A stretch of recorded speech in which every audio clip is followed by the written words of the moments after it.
Добрый вечер.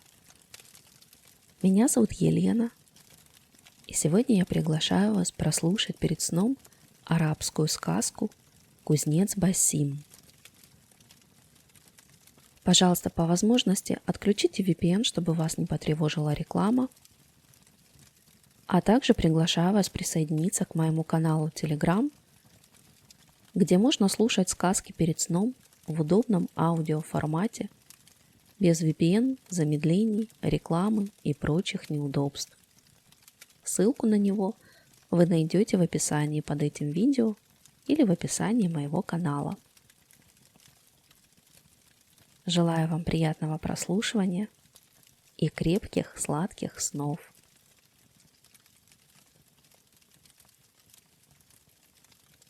О временах калифа Гаруна эль-Рашида сложено столько сказок, сколько звезд сияет на ночном небе. Как звезды светят нам издалека, так и сказки уводят нас в далекие времена. Одна из них повествует о том, как однажды калиф, озаботившись безрезультативностью своих трудов и впав от этого в тоску, призвал к себе визиря по имени Джафар и попросил совета. Визирь несколько минут задумчиво теребил бороду, а затем произнес: «Нам нужно отправиться туда, где нет места печали и грустным мыслям. Давай облачимся в простые одежды и пойдем к народу. Возможно, случится что-то забавное, и мы избавимся от хандры». Гарун с радостью согласился. Прихватив для компании палача Масрура, они втроем отправились бродить по узким тихим улочкам Багдада. Так ходили они, пока вечерний ветерок не донес до их ушей чью-то беззаботную песенку. Как ты сияешь в моем стакане и переливаешься всеми цветами, на солнце я пью снова. Неподалеку за углом они увидели небольшой дом с прямоугольным двориком. В освещенном окне мелькал силуэт человека с кубком в руке. «Вот там-то я и исцелюсь от плохого настроения», — произнес калиф. «Масрур, вели им открыть дверь». Масрур постучал в дверь, и тотчас из окна высунулась огромная голова. Незнакомец крикнул: «В чем дело, бродяги? Что вам надо?» Калиф с трудом подавил смех.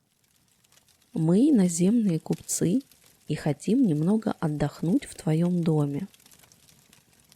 Голова исчезла, и через минуту в дверях показался хозяин дома.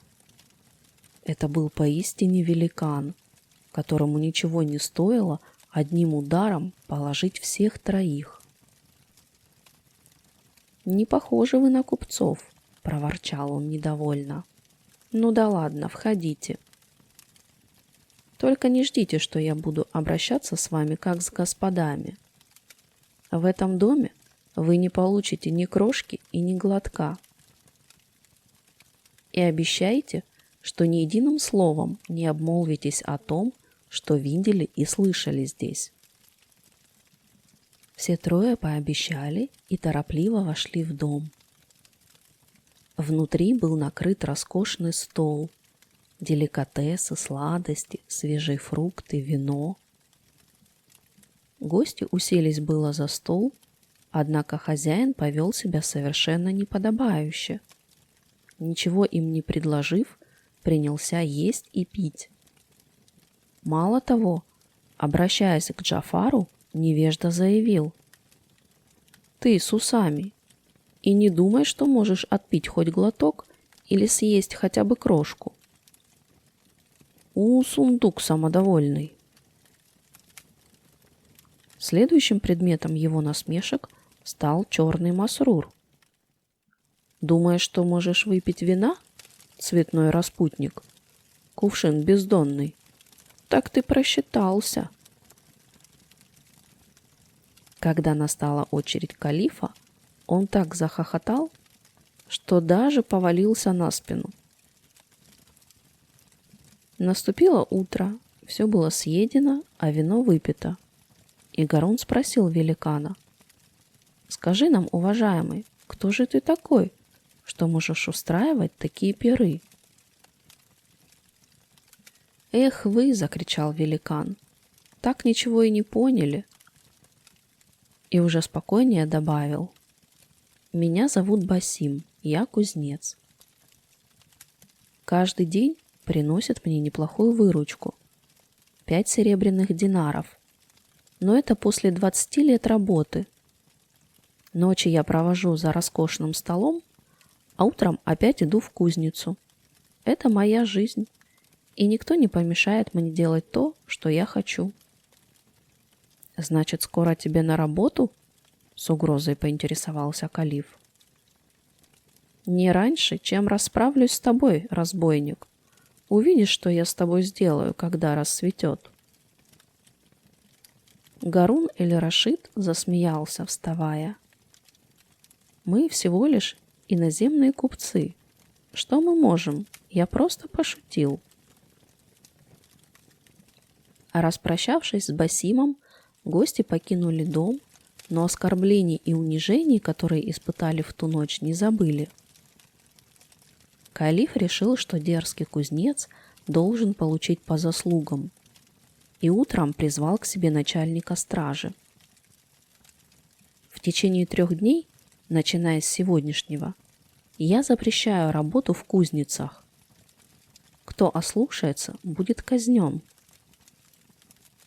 Бедный Басим, едва услышав дурные вести, он вспомнил своих ночных гостей. Только этого еще не хватало. В печали, кляня свою жизнь, кузнец отправился в бани. «Что случилось, Басим?» — раздался голос старого друга, банщика Халида. Кузнец поведал ему свои печали, проклиная эту никчемную жизнь. «Не отчаивайся», — заявил Халид, похлопав друга по плечу. «Поработай 3 дня у нас, а потом вернешься в свою кузницу». Так, вместо того, чтобы стучать молотом, в течение 3 дней Басим массировал клиентам ноги и втирал в их тела благовония. К каждодневной полуденной молитве он, как и прежде, получал 5 серебряных монет и весело шагал к дому. «Оказывается, быть банщиком вовсе неплохо», — размышлял Басим. «Работа не пыльная, а деньги те же». Наступила ночь. В небе над башнями Багдада взошла полная луна. Как и прежде, окна Басимова дома ярко светились, а по округе разносилось разудалое пение, и снова в дверь к нему постучали. «А вот и вы пожаловали!» — закричал кузнец, впуская старых знакомых. Вино уменьшило ярость Басима, и на сей раз хозяин пригласил гостей за стол. Гарун эль-Рашид оставался спокоен, пока не узнал, где Басим заработал денег на очередной ночной пир. «Хочешь знать, откуда деньги?» — закричал кузнец. «Так знай же, я работал в банях». «А что, если и бани закроют?» — спросил правитель. «Интересуешься, да? Ах ты, птичий помет! Убирайся вон из моего дома!» 3 спутников приложили немало усилий, чтобы утихомирить разъяренного кузнеца, и лишь на рассвете покинули его дом. Гарун эль-Рашид, нетерпеливо качая головой, строил планы, как наказать нечестного Басима. В тот день, едва усевшись на царский трон, он издал указ о закрытии всех багдадских бань на 3 дня. Жители города были недовольны, А больше всех возмущался Басим. Угораздило же его проговориться ночным гостям. Он чувствовал себя самым несчастным человеком в городе. Теперь ему придется опять искать работу. Басим целый день ходил по домам, но ему везде отказывали. По городу уже поползли слухи, что он приносит несчастье. Измотанный поисками, вернулся кузнец домой, и вдруг его взгляд упал на валявшуюся в углу шаль. Решив, что вполне сможет продать шаль за 5 динаров, кузнец схватил ее и поспешил на базар. По дороге он первым делом зашел в медресе, где омыл лицо и руки, а также помолился за успех предстоящего дела. Затем, побрызгав водой на шаль, надел ее на голову поверх тюрбана, так, чтобы покрыла спину. В раздумье, как бы повыгоднее сбыть свой товар, стоял Басим возле ворот медресе, когда к нему подошла женщина. «Господин, я вижу, ты посыльный из суда, а у меня большая неприятность». «Вот так удача, а ведь и правда, у меня такая же шаль, как у судейских», — подумал Басим. А вслух сказал: «Что за беда с тобой приключилась? Помогу в любом деле. Я хочу пожаловаться на своего мужа-сапожника. Перед свадьбой он обещал мне 5 динаров, но до сих пор не дал ни одного», — расплакалась женщина. «Веди меня к нему, он за все заплатит», — загремел кузнец. «Может, зайдем сначала к судье за подписью?» — робко предложила жена сапожника. «Я могу и сам подписать все документы». Женщина дала Басиму 2 динара и сказала: «Возьми за труды. Мастерская моего мужа здесь, за углом». Взяв монеты, Басим бросился в мастерскую, схватил сапожника и, угрожая деревянной колодой, взвалил себе на спину. «В чем дело? Куда ты меня тащишь, господин?» — вскликнул сапожник, дрожа от страха. «В суд. Ты не отдал жене обещанные 5 динаров», — заявил Басим. «Подожди, я сейчас все объясню. Остановись на минуту», — принялся умолять сапожник и колотить кузнеца по плечу. Тот, наконец, остановился, спустил его на землю и, угрожающе выкатывая глаза, прогремел: «Ну, живо говори». «Послушай, обещаю, что улажу все дела с женой, только не тащи меня в суд». «А кто заплатит мне за работу?» — грозно вопросил Басим. «Вот, возьми в качестве компенсации 3 динара». «Ты мне больше должен», — заявил кузнец, грозя сапожнику пальцем. Однако, получив монеты, милостиво отпустил пленника. Довольный, Басим отправился домой, по дороге накупив в лавке еды для ночного пира. Вечером он по обыкновению наслаждался жизнью, как будто завтра никогда не настанет. И, походя, размышлял, закроет ли калиф теперь все суды. Если так, то он за это дорого заплатит. Теперь Басим покажет этой троице. В бутылке осталось совсем мало вина, когда к Басиму опять нагрянули гости. Как всегда, кузнец тут же позабыл о своем решении держать язык за зубами и опять принялся издеваться над прибывшими, в конце концов проговорившись, как выдал себя за помощника судьи и как теперь намерен зарабатывать на жизнь. Калифу этого было вполне достаточно. На следующий день первое, что он сделал, это призвал верховного судью Багдада и приказал: «До меня дошли слухи, что в суде развелось слишком много помощников, которые морочат людям голову. Иди и допроси каждого. Тем, кто действительно помогает судьям, добавь жалование, а самозванцев прикажи бить палками в назидание другим. Приказ калифа не слишком удивил судью, поскольку подобные проверки проводились время от времени и раньше, и он поспешил в медресе, где каждое утро собирались помощники судей. В тот день явился на собрание и Басим.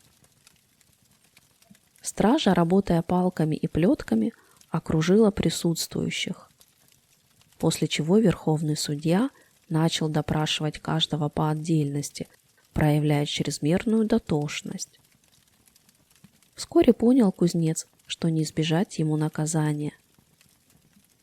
Избитый палками почти до бесчувствия, изгнанный из медресе, весь в синяках и шишках, брел он домой и думал уже не о 5 динарах, а о том, как бы побыстрее убраться из Багдада. Добравшись, наконец, до своего жилища, Басим заглянул в чулан, но там было пусто, так что в дорогу взять нечего. Вдруг на полу он заметил ножны от старой сабли, а на стене дубину. Какое-никакое, а все же оружие. Подпоясался кузнец, заткнул за пояс ножны, положил в них деревяшку, прихватил и дубину, авось пригодится. Теперь он готов был покинуть этот город. Только не зря говорят, человек предполагает, а Бог располагает. Проходя по базару, он был так занят своими мыслями, что не заметил, как оказался в толпе зевак, окружавших 2 драчунов, которые мутузили друг друга, таскали за бороды и волосы, пока на лицах не показалась кровь. Никто из собравшейся толпы не осмеливался их разнять, пока не появился великан с поднятой здоровенной дубиной. Драка тут же прекратилась, обидчики угомонились, наступила тишина. А затем хозяин базара выступил вперед. «Позволь поблагодарить тебя, начальник охраны, за то, что восстановил порядок, и прими от нас эти динары, а драчунов отведи к калифу, чтобы наказал по справедливости». «Горожане считают меня охранником калифа», — подумал Басим. «Какая удача!» Кузнец повел нарушителей спокойствия во дворец к настоящему начальнику охраны Гаруна. Рост Басима и уверенная манера держаться произвели на стражников такое впечатление, что они немедленно приняли его за своего, хотя никогда раньше не видели, и беспрепятственно пропустили к начальнику. Вероятно, сам начальник дал ему важное поручение. Жизнь опять улыбнулась Басиму. Он тотчас забыл прежние обиды и принялся готовиться к вечеру, предвкушая, как на этот раз выбросит купчишек из своего дома. Гарун эль-Рашид с нетерпением ждал, когда над Багдадом опустится ночь, чтобы можно было наведаться к кузнецу. Однако визирь Джафар и палач Масрур принялись переубеждать калифа. Не стоит больше ходить к Басиму. Чаша его терпения наверняка переполнилась после урока, который ему преподали. «Давайте возьмем с собой 5 фаршированных цыплят, чтобы завоевать его расположение. Я хочу убедиться, что кузнец расстроен и голоден», — ответил правитель, как будто и не слышал их. С калифом не спорят, и лже-купцы, покинув ночью дворец через маленькую потайную дверцу, отправились знакомой дорогой. Едва показался дом кузнеца, как услышали они знакомую песенку. Спутники в недоумении переглянулись. «Он неисправим», — заметил Джафар. «Сейчас узнаем, как ему удалось заработать сегодня», — гневно воскликнул калиф, ускоряя шаг. Едва они постучались в дверь, Басим, как ни в чем не бывало, высунулся из окна и закричал, размахивая дубиной: «Убирайтесь отсюда по добру, по здорову, а не то проучу!» «Мы пришли попрощаться», — миролюбиво сказал Гарун. «На рассвете уезжаем, вот и решили тебя угостить». Кузнец, учуяв аромат жареных фаршированных цыплят, не нашел в себе сил отказать. «Давайте их сюда, завистники, нахлебники вечно голодные. Только вам ничего не перепадет, так и знайте», — ревел он на лестнице. «Я вас не боюсь, разбойники, хоть самого Аллаха зовите. Теперь у меня могущественный хозяин». Калиф не верил своим ушам. Басим причисляет себя к его самым преданным слугам. И в голове у правителя тут же созрел план. На следующее утро он приказал начальнику охраны прислать к нему 4 стражников, среди которых был и купец. «Что бы это значился?» — встревожился Басим. «Почему же не везет-то так?» Однако он и предположить не мог, что задумал Гарун. «Стража моя», — начал Калиф, скрывая лицо под шалью, чтобы кузнец не узнал его. «Я хочу поручить вам почетную задачу. Выполните, докажете мне свою преданность и получите награду. А если нет, лишитесь головы». По сигналу Гаруна эль-Рашида в комнату ввели 4 разбойников, осужденных на смертную казнь за убийство.